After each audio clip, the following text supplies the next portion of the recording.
O que é teoria das cores? O que é teoria das cores? Você já percebeu como as cores influenciam as nossas escolhas diárias? Seja na roupa que você escolhe antes de sair de casa pela manhã ou na fruta que você compra na feira, parte das nossas decisões são tomadas a partir das cores que enxergamos. Assim, existe uma teoria que explica a maneira como enxergamos as cores e como isso se reflete no nosso comportamento, na teoria das cores. A teoria das cores trabalha principalmente a relação entre cor e luz, ou seja, determina que a cor é uma propriedade da luz e não dos próprios objetos. Então, as cores seriam sensações produzidas pelos nossos olhos e não algo que existe, de maneira concreta. Sendo o processo de enxergar cores uma sensação fisiológica, a forma como elas se refletem nos objetos e como interagem uma com a outra tem efeitos psicológicos sobre os seres humanos. E para atingir e causar sensações em um determinado grupo, o design se utiliza da teoria das cores nas suas produções. Confira o conteúdo da SOS especial para quem se interessa por essa área. As cores. Cores luz, aditivas. As cores aditivas são aquelas produzidas pela luz, ou seja, quando a luz é emitida pelo próprio objeto. O sistema RGB, Red, Green e Blue, usado na produção de design para a web, é composto por vermelho, verde e azul, cores aditivas e primárias que definem as outras de acordo com a quantidade que possuem de cada uma delas. O seu sistema oposto é o CMY, Cyan, magenta e yellow, compostos pelas cores ciano, magenta e amarelo. A junção das cores aditivas resulta em branco. Cores pigmento, subtrativas. As cores pigmento têm origem na absorção da luz, ou seja, quando a cor refletida é aquela não absorvida pelo objeto. O sistema RYB, Red, Yellow e Blue, comum à indústria da tecelagem, é composto das cores primárias e opacas vermelho, amarelo e azul, que juntas, resultam em cinza.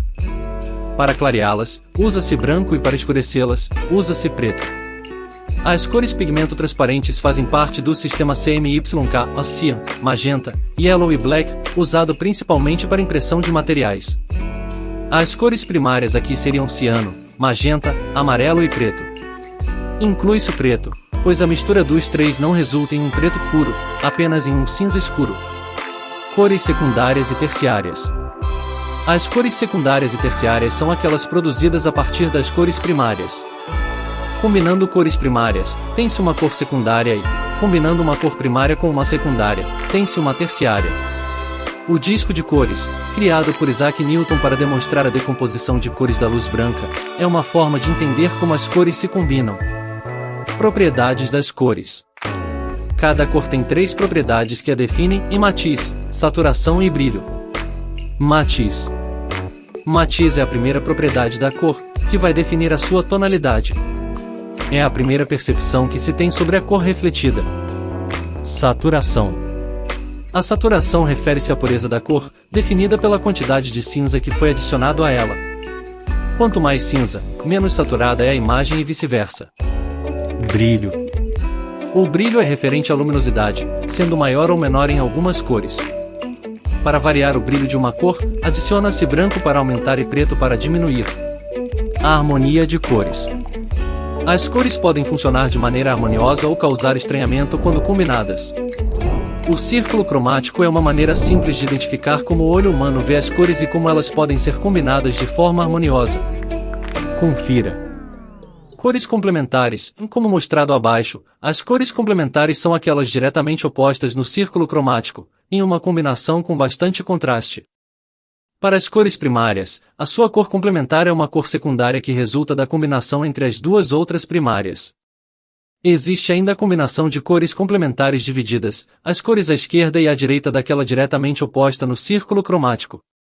Cores análogas. Já as cores análogas são as cores vizinhas no círculo cromático, normalmente compostas por uma cor primária e duas adjacentes, ou seja, derivadas dela. É uma harmonia com bem menos contraste entre as cores. Ainda existem as combinações de duas cores análogas mais uma complementar e análogas relacionadas, em que a terceira cor é polada. Cores intercaladas, em cores que intercalam-se no círculo cromático e criam harmonias com bastante contraste. Cores triádicas, as cores triádicas são equidistantes no círculo cromático. Cores tetrádicas, em harmonias com dois pares de cores complementares. Cores em quadrado, em harmonia com cores equidistantes que formam um quadrado no círculo cromático. Monocromia, em harmonia formada com uma mesma cor variando tonalidades. Temperatura de cor. Dividindo o círculo cromático em duas partes, temos as cores quentes, a com predominância do vermelho e do amarelo, e as cores frias, a com predominância do azul e do verde. As cores quentes são normalmente associadas a sensações intensas, enquanto as frias são normalmente relacionadas à tranquilidade. Contraste. O contraste é a relação entre as cores que define as suas diferenças. Quando duas cores contrastam, essas diferenças são intensificadas. O contraste pode acontecer entre cores saturadas ou complementares, explorando a luminosidade, a temperatura de cor, entre outras propriedades. As cores e a mensagem. A maneira com que as cores são combinadas, a harmonia, e as diferentes propriedades delas que são exploradas estimulam diferentes sensações quando vistas pelo olho humano. Existem diversos estudos sobre o assunto, que relacionam certas harmonias de cores com tranquilidade ou agressividade, por exemplo, e que fazem toda a diferença no planejamento de uma estratégia de marketing. Interessado em começar uma formação Obrigado por assistir o nosso vídeo. Compartilhe para que mais pessoas conheçam o assunto e nos veremos em breve.